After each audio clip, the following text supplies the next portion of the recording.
What is Fettuccine Alfredo? Well, for starters, it's not even a real pasta dish. In classic American fashion, Americans love to conquer and make it their own, regardless if it's done right. Trust me, I know. However, just because it's not real does not mean it's not delicious. This extremely creamy and delectable masterpiece is one that is so unremarkably good that even Italians love to eat the dish. And by the end of the video, I'm not only going to show you how to make the perfect Fettuccine Alfredo, but its authentic originator as well. So grab your appetite, wake your taste buds up, and prepare your stomach for a euphoric flavor journey. So let's jump right in. For starters, you need a good pasta, a salad pasta, a fresh pasta when making any Italian-inspired dish. So that's exactly what we're going to do. To a freshly washed counter, add 1 cup of flour and create a well in it.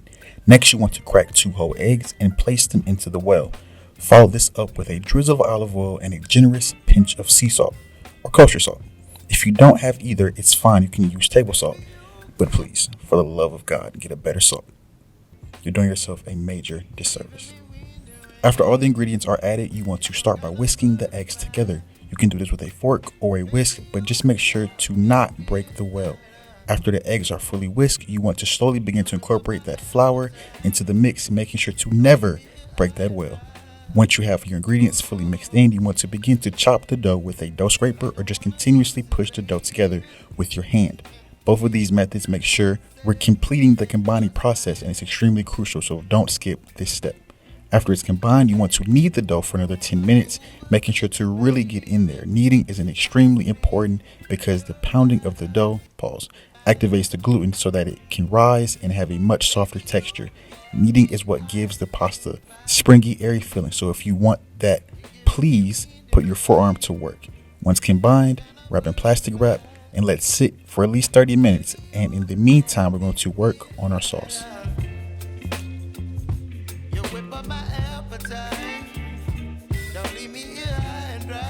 It may be extremely hard to believe, but classic Italian fettuccine al burro actually has no cream. The cream is substituted for butter, and it's a lot of it. To a bowl, add in 1/2 cup of butter, season generously with salt and pepper, and mix in. Next, add in 1 cup of freshly grated Parmesan Reggiano, and after we add in our pasta water, this is legitimately our sauce. It's that simple. So I think it's time we cut and cook our pasta. Bring your wrapped pasta from earlier back to the workstation, and we're going to start by rolling it out. Place your pasta in your pasta machine. In this case, if you don't have one like I do, you can choose a rolling pin and roll it until it reaches a thickness of 2, or in other terms, the thickness of about 3 to 4 sheets of paper stacked together. Once at this sleek and sharp thickness, you want to cut the pasta using the same machine. If you don't have this in the kitchen utensils, again, you can just use a knife. Place the flattened dough also delicately through the machine. Set it to your pasta type and watch as it creates your perfect fettuccine pasta. However, in this case, I don't have one, so watch as I cut it magically into the fettuccine pasta shape. After your pasta is also preciously cut, separate them into personal serving sizes on a tray and get ready to cook the masterpiece, or masterpieces I should say, in our scorching hot water.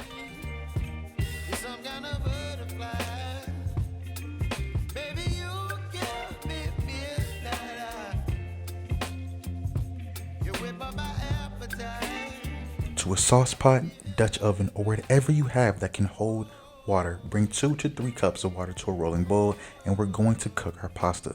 Once there, we're going to heavily salt our water, and I do mean heavily, and place our pasta in. Because this is fresh pasta, it takes little to no time to reach that perfect and delectable al dente form.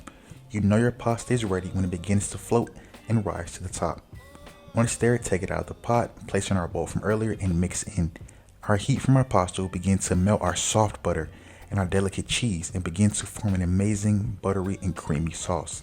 Once it's reached this point, take some of our pasta water from earlier, about 1/4 cup, and add it into the bowl. Vigorously mix this in and mix until completely combined, and all of our noodles are coated with this amazing creamy sauce.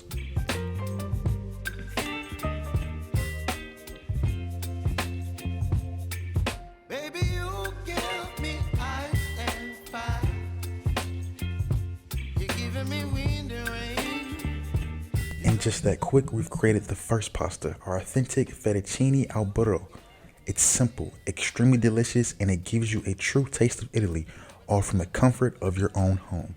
I recommend serving this with fresh cracked pepper and garnishing with extra grades of Parmesan Reggiano. But as amazing as this is not the star of the show. The star of the show is the Fettuccine Alfredo, the American version. So continue to follow along as we embark on making our gentrified, much more unhealthy, and creamy counterpart, the American Fettuccine Alfredo. Bring a frying pan to a medium heat and it's time to make the star of our show. To the pan, you want to add in 1 cup of heavy cream and a half a cup of unsalted butter and bring these to a simmer. You want to constantly stir these to make sure that we don't burn our sauce, but it's extremely easy when you're working with creamy dairy liquids. At this step, you're also looking to reduce your sauce as well. The thick and sticky sauce needs to be a consistency of a marinara so that our pasta not only has something to stick to, but make sure we're not eating soupy pasta noodles. Once it is simmered and completely combined, you want to add in 1 tablespoon of salt, 1 tablespoon of pepper,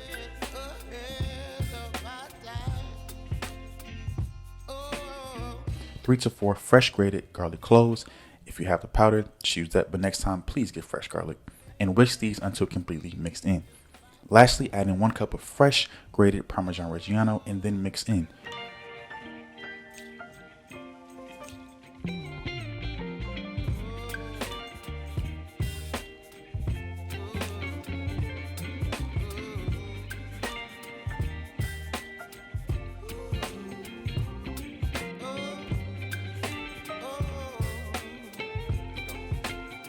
Once mixed in, you want to add in your final serving of pasta from earlier. Let these two harmonize in the pan, making sure they become one with each other. While they're mixing as well, make sure to add in pasta water as you go to ensure their pasta is as great as it can be, because our pasta water is quite literally liquid gold. The pasta water gives us that smooth, shiny finish and a taste that is so remarkably beautiful, it's something you'll never forget. But you see that after just 1 bite. Play this with some fresh grated pepper, fresh grated Parmesan Reggiano, and optionally, and in my opinion, completely overused, fresh chopped parsley. It's important to note too, I did say fresh, not the parsley that's in the can. Please, never do that. And just like that, we've created not 1, but 2 pasta masterpieces and staples within their own respective communities. They are creamy, delicious, and completely unforgettable. Until next time, enjoy your dinner from Chase Andy. Click the subscribe button down in the menu below.